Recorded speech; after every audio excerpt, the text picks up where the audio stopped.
We are picking up the conversation right where we left off, and now we are going to answer another very important question together. How do you actually begin to change your relationship with pain on a moment-to-moment basis? In the last videos, you learned that pain is an output of the brain, that your nervous system can become overprotective, and that nociplastic pain is very real but heavily shaped by how your brain interprets signals. You have also clarified that it is medically safe enough for you to work with your pain in this way. That is a big deal. You have already laid a strong foundation. In this video, we are going to shift from understanding to doing. The heart of pain. Reprocessing therapy is not just knowing that pain comes from the brain, but learning to send your brain new messages over and over until it starts to respond differently. One of the most powerful ways to do that is through something called reconceptualization, which simply means changing how you understand and talk to yourself about your pain. Another is through a skill called somatic tracking, which you will learn more deeply in the next video. The two are tightly connected. Your new understanding supports how you pay attention, and how you pay attention reinforces your new understanding. In this session, we will focus on reconceptualization. We will explore what that actually means in practice, why it is so central to PRT, and how you can begin using it in your own inner dialogue, starting today. Let us start with the most basic shift. For a long time, you may have been living with the belief that your pain is a direct, accurate readout of damage in your body. The message might have sounded like, if it hurts this much, something must be badly wrong, or my back is fragile, or my neck is deteriorating, or one wrong move and I will really ruin myself. These conclusions make sense when you have been in pain for a long time and you have seen images or heard phrases that sound ominous. In pain reprocessing therapy, we invite you to try on a different core story. My pain is real, but it is the result of an overprotective alarm system, not ongoing damage. The key word here is overprotective. Remember the smoke alarm metaphor. When a smoke alarm goes off for burnt toast, the sound is still real and loud. It is doing its job too well. The problem is not that the alarm is fake. The problem is that it has become too sensitive. In the same way, when you have nociplastic pain, your brain is sounding the alarm in situations that are not truly dangerous. Your task is not to rip the alarm off the wall, but to help it recalibrate so it only goes off when it needs to. Reconceptualization is about repeating, in many different ways, this is an overprotective alarm, not a sign of ongoing structural harm. And best practice in PRT is to make that message specific and personal, not just abstract. So instead of saying, pain is in the brain, which can feel distant or even invalidating, you might say something like, my brain learned to protect this area too strongly. For a long time, it thought it was keeping me safe. But that learning can change. Or, these sensations are my nervous system's way of saying careful, but I know from my evaluations and from what I am learning that I am not in danger the way my brain assumes. The more concrete and emotionally believable your new story feels, the more useful it will be. Let us make this tangible. You can imagine two inner voices having a conversation when your pain spikes. One is the old voice, built from years of fear and confusion. It says things like, here we go again. This is getting worse. I will never be able to live normally. I must be damaging myself right now. That voice is not bad. It is scared. The new voice is what you are developing through PRT. At first, it might feel tentative, even fake. It might sound like, wait, I know what this is. This is my alarm system being overprotective. I have been checked. I know I am safe enough. This hurts, but it is not dangerous. I can breathe. I can watch this. I do not have to panic. In the early stages of this work, those two voices may feel like they are arguing. That is okay. You are not trying to erase the old voice overnight. You are adding a new one and letting it grow stronger through repetition and experience. Best practice in PRT is to keep these messages both accurate and reassuring. Accurate means you do not lie to yourself. If you have a known medical condition that needs attention, you do not say, everything is perfect. Instead, you might say, yes, I have arthritis in this joint, and that is being managed. But I also know that a lot of my pain is from an oversensitive nervous system, and that part is very changeable. Or, yes, my discs show some wear, but so do most people's at my age, and many of them have no pain. My brain is amplifying these signals, and that is what I am working on. Reassuring means you speak to yourself in a way that reduces the sense of threat, rather than increasing it. Rather than focusing on worst-case scenarios, you keep drawing your attention back to safety, stability, and possibility. Here is a simple three-part formula you can use as you begin to reconceptualize your pain in everyday moments. First, name what is happening without catastrophe. For example, I am noticing a wave of pain in my lower back right now. Just that. No story about forever, no predictions about disaster. You are describing a present moment experience. Second, remind yourself of the new model. Something like, this is my overprotective alarm system. My brain is used to seeing this as a danger signal, but I know from what I have learned and from my medical evaluations that this is nociplastic pain.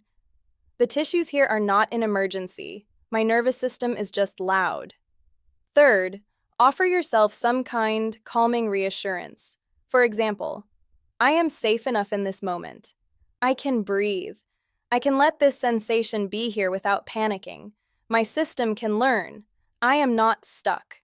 If you begin to do this consistently when pain shows up, you are feeding your brain new data every time. You are turning thousands of old, fear-based micromessages into thousands of new, safety-based micromessages. Another important aspect of reconceptualization in PRT is shifting how you interpret changes in your pain. Before this, if your pain suddenly flared, you might have thought, something is getting worse. I am going backwards. I broke myself again. That interpretation naturally increased your fear and distress, which in turn told your nervous system, yes, this is dangerous, which tended to make the pain even louder. Not because your body was breaking down, but because the alarm system was hearing confirmation of danger. From a PRT perspective, we invite you to see many of these fluctuations in a different light. When your pain spikes, it often means your nervous system has been sensitized by a trigger. Maybe you did a bit more, maybe you were stressed or sleep-deprived, maybe you saw something that reminded you of past pain, or you simply focused intensely on your body. The spike is a sign that your alarm system is still sensitive, not that you are irreparably damaged. So instead of thinking, I am going backwards, you might say, my alarm is loud today. That is what alarm systems do when they are sensitive. It does not mean I am broken. It means I have another opportunity to practice these skills. Reconceptualization also extends to how you view your past. You might look back and see years of suffering, countless appointments, and maybe moments of being dismissed or misunderstood. That hurts. It is okay to feel grief or anger about that. But you can also start to reframe those years as evidence of your strength and persistence. You have survived a lot. You have kept looking for answers. That same determination is now being directed toward a method that aligns with how your nervous system actually works.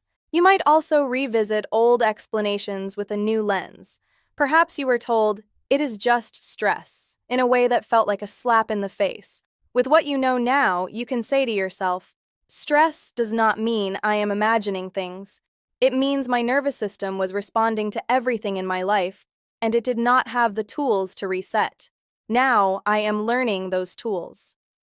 Best practice in PRT emphasizes that reconceptualization is not a one-time insight, but an ongoing practice. At first, you might intellectually agree with the new model, but emotionally, you still feel terrified when pain hits. That is normal. The emotional brain learns differently than the thinking brain. It learns through repeated experiences of safety.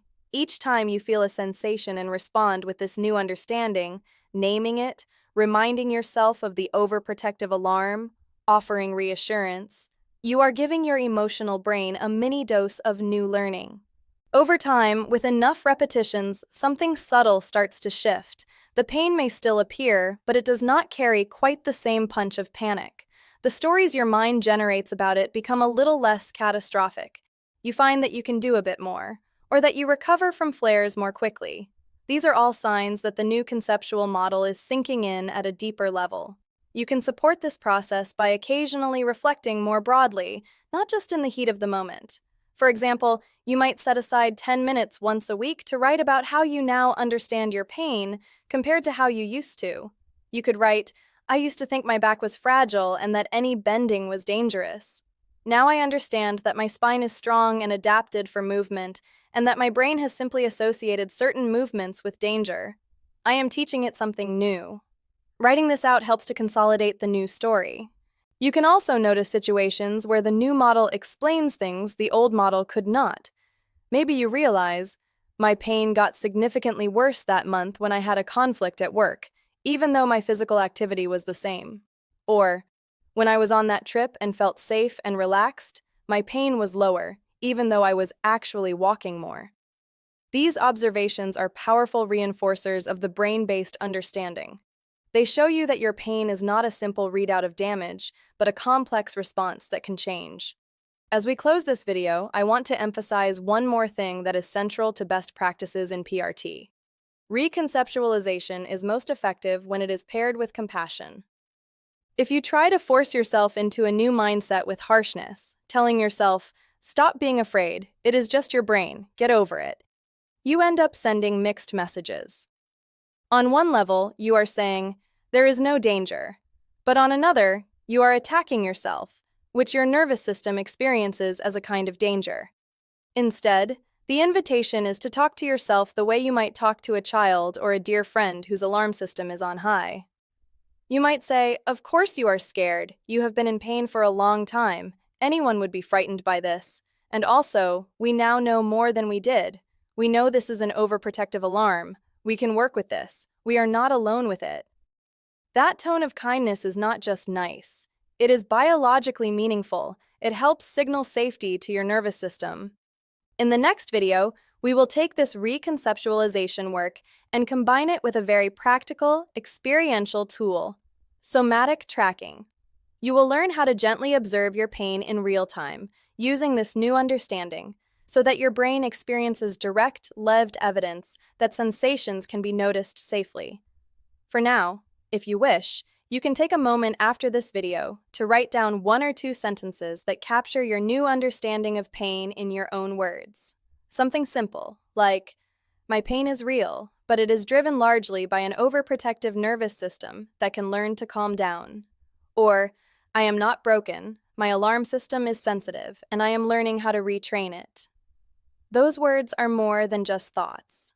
Over time, they can become the new script your brain reads from when it decides how loudly to sound the alarm.